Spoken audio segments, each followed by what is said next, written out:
Namaskar दोस्तों, this is Priyanka and you are watching my channel Manju Gyan. Before we proceed, it is a kind request, please subscribe my channel, like and share my videos.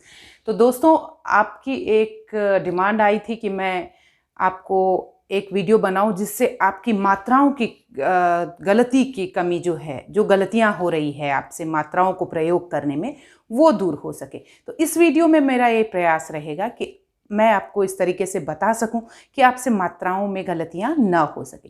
देखिए, मात्राओं में गलतियां करने का सबसे मुख्य कारण ये होता है कि हमें पता नहीं होता है कि इस मात्रा का साउंड कैसा है। तो आज हम उसके बारे में सीखेंगे। इसके किस स्वर वर्ण की मात्रा किस तरीके से लिखी जाती है, सबसे पहले तो ये सीखेंगे। उसके बाद हम सीखेंगे कि 12 खड़ी को किस तरीके से पढ़ना चाहिए ताकि हमें लिखने और पढ़ने के वक्त परेशानी न हो। तो चलिए आगे बढ़ते हैं। देखिए, सबसे पहले मैंने ये सारे स्वर वर्ण लिखे हैं और उनकी मात्राओं को नीचे लिखा है कि इनकी मात्राएं लिखी कैसे जाती हैं। आ है, इसकी कोई मात्रा नहीं होती है। आ है, पीछे का जो डंडा होता है वो लिख दिया जाता है, ये आकार होता है। ह्रस्व ई है या छोटी ई, इसमें आगे से ह्रस्व ई लगा रहता है। दीर्घ ई है, वो पीछे से लगाया जाता है। ह्रस्व ऊ है, ये आगे की तरफ घुमा हुआ रहता है, और दीर्घ ऊ है, वो पीछे की तरफ घुमा हुआ होता है। री, ए इस तरीके से लिखा जाता है। ऐ ऐसे लिखा जाता है। ओ, औ, अंग और अह बोलते हैं इन मात्राओं को हम ठीक वैसे ही जैसे कि हम स्वर वर्णों को बोलते हैं।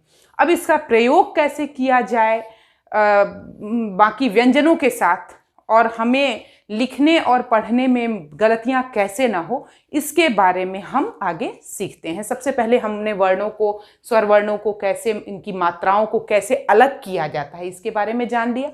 अभी हम आगे जानेंगे कि इन मात्राओं को हम व्यंजनों के साथ कैसे व्यवस्थित करते हैं और कैसे उनको एक बार सुनने पर ही हम अच्छे तरीके से उसको प्रयोग कर पाते हैं, इसके बारे में हम सीखेंगे। मात्राओं का प्रयोग देखने के लिए हमने यहाँ 12 खड़ी लिखी है क की। इसी तरह से आपको भी जितने भी व्यंजन हैं उसकी 12 खड़ी लिखनी है। अब देखिए, इसको लिखते कैसे हैं और पढ़ते कैसे हैं, इसके बारे में हम जानते हैं।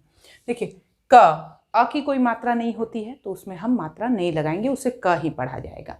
उसके बाद क में आकार की मात्रा लगाते हैं, ये हो जाता है का।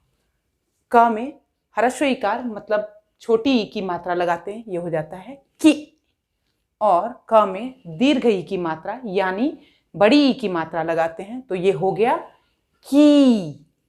क में छोटी ऊ की मात्रा यानी ह्रस्व ऊ की मात्रा लगाते हैं तो ये हो गया कु। और क में दीर्घ ऊ की मात्रा लगाते हैं तो ये हो गया कू। क में री की मात्रा लगाते हैं तो ये हो गया क्री। क में ए की मात्रा लगाते हैं तो ये हो गया के। क में ऐ की मात्रा लगाते हैं तो ये हो गया कै। क में ओ की मात्रा लगाते हैं तो ये हो गया को। क में औ की मात्रा लगाते हैं तो ये हो गया कौ। क में अंग की मात्रा लगाते हैं तो ये हो गया कंग। और क में अह की मात्रा लगाते हैं तो ये हो गया कह। तो ये हुई क की 12 खड़ी। इस तरीके से आपको ख, ग, घ, च, छ, ज, झ इन सब का 12 खड़ी लिखना है, जिनमें की मात्रा लगा करके हम प्रयोग करते हैं। जैसे जो पंचम वर्ण है, जो 5वां वर्ण है, उसमें हम 12 खड़ी नहीं लिखते हैं। जैसे कवर का पंचम वर्ण है अंग, उसकी नहीं लिखते हैं। च, छ, ज, झ, य का नहीं लिखते, ट, ठ, ड, ढ, ण का नहीं लिखते, लेकिन त, थ, द, ध, न का लिखते हैं। मतलब कहने का मतलब ये कि बोलने या लिखने के वक्त हम जिन वर्णों में मात्राओं को लगा करके प्रयोग करते हैं, जिन वर्णों के साथ, जिन व्यंजन वर्णों के साथ हम मात्राओं को लगा करके बोलने या लिखने शब्द बनाते हैं, उनका हम 12 खड़ी लिखेंगे और उसे इस तरीके से पढ़ेंगे। देखिए, क जब हम लिख लेंगे, जब हम जान जाएंगे कि कौन सी मात्रा कहाँ लग रही है, तो 12 खड़ी को हम इस तरीके से पढ़ेंगे। क, का, की, कु, कू, क्री, के, कै, को, कौ, कं और कह।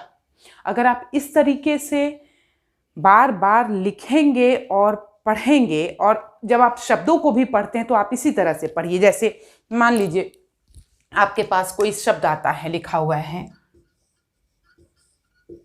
किताब, तो आपको इसे पढ़ना भी इसी तरीके से है, किताब, किताब। आपको उस वक्त 12 खड़ी सीखते वक्त आपको मात्राओं को पढ़ना जरूर है। त में आकर ता, त में आ की मात्रा ता, ब, क में हर्षई की मात्रा के।